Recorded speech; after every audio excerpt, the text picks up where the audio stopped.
për familjen nuk tut nëse unë jam i gatshëm me vdek çdo moment për familjen tam. Qashtu që jam i gatshëm për Kosovën e për gjithçka. E kështu që sa të jam unë e gjallë, familja jam është sigurt. E sa të marr frymën, edhe veni jam ka më kon i lirë. Edhe kështu këto frikat e fobite këto nuk kam. A kalon kohë mjaftueshme me anëtarët e familjes? Pak, kom qef ma kalu ma shumë, po një kom të mirë se djalin e qëjnë mëngjes. Unë e shkoj stër vitin, 7 mëngjes e qëj deri në shkollë, që aty bisedojmë pak edhe në mramje pak. Rri me familje, qështu. A i detyron më në gjitë bjeshë nga fëmijë? Ja.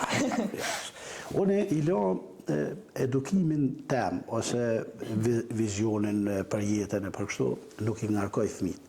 Mirë po, kujdesna që më shku në shkollë, kujdesna që me i bo detyrat, kujdesna që me pas një kujdestare edhe në shpe, një 2-3 orë për me i përsërit ato mësimet, edhe pastaj ai nuk kam as një dilem që ka më bo njeri mirë,